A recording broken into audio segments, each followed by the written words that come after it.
நிஃப்டியில் இன்னைக்கு ஒரு 70K ப்ராஃபிட் வந்து புக் பண்ணியிருக்கேன். அண்ட் நெக்ஸ்ட் நம்மளோட ப்ரீமியம் பாயிண்ட்ல பார்த்தீங்கன்னா இன்னைக்கு ஒரு புட் ஆப்ஷன் ட்ரேட் எடுத்து ஒரு 69 பாயிண்ட் வந்து கேப்சர் பண்ணியிருக்கோம். இந்த 69 பாயிண்ட்னால தான் ஒரு 70K ப்ராஃபிட் வந்து நம்ம இன்னைக்கு வந்து புக் பண்ணியிருக்கோம்.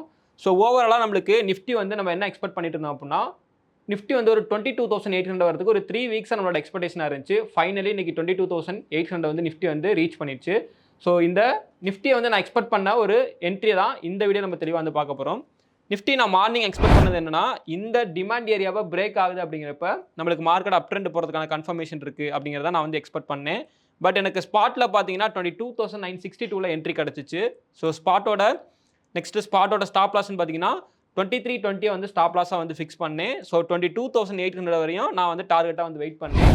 பட் ப்ரீமியமை பொறுத்தளவுக்கு மார்னிங் எனக்கு என்ன கன்ஃபர்மேஷன் கொடுத்துச்சுன்னா நல்ல டார்கெட் போயிட்டு ரீச் பண்ணிருச்சு. ஒரு 69 பாயிண்ட்ஸ் வந்து ரீச் பண்ணிருச்சு. ப்ரீமியமோட என்ட்ரி என்னன்னு பார்த்தீங்கன்னா 188ல என்ட்ரி எடுத்துட்டு 258ல நான் வந்து க்ளோஸ் பண்ணிட்டேன். ஸோ அதுக்கப்புறம் மார்க்கெட் நம்மளுக்கு ஃபுல்லாகவே நிறைய அப் ட்ரெண்ட் போகிறதுக்கான சான்ஸ்லாம் வந்து கிரியேட் பண்ணுச்சு. பட் இது எல்லாமே ஃபேக்காக தான் இருந்துச்சு, நம்மளுக்கு ரியலாக கிடையாது. ஸோ ஃபைனலி நம்மளுக்கு மார்க்கெட் வந்து 22,800 உடச்சு நம்மளுக்கு அப்படியே வந்து க்ளோஸ் ஆயிருக்கு. எபோவ் 22,800க்கு மேலே வந்து க்ளோஸ் ஆயிருக்கு. ஸோ நம்ம நெக்ஸ்ட் வந்து என்ன நடக்க போகுது அப்படிங்கிறத நம்ம டெய்லி வந்து ப்ரீ மார்க்கெட் அனலைஸ்ல வந்து பண்ணிட்டு இருக்கோம். ஸோ இப்போ இந்த ட்ரேட் வந்து பார்த்தீங்கன்னா நம்மளுக்கு ஒரு பெஸ்ட் ஒரு ஸ்கேல்பிங் தான் இருந்துச்சு. கிட்டத்தட்ட ஒரு 15 மினிட்ஸ் அதில் வந்து நம்மளோட டார்கெட் வந்து ஹிட் பண்ணுச்சு. ஸோ இந்த மாதிரி என்னோட ப்ராஃபிட் வீடியோ பார்க்கணும், நெக்ஸ்ட் என்னோட அனலைஸ் வீடியோ பார்க்கணும்னு நினச்சிங்கன்னா மறக்காம மைட்ரேஸ் ஐனாவை ஃபாலோ பண்ணிக்கோங்க.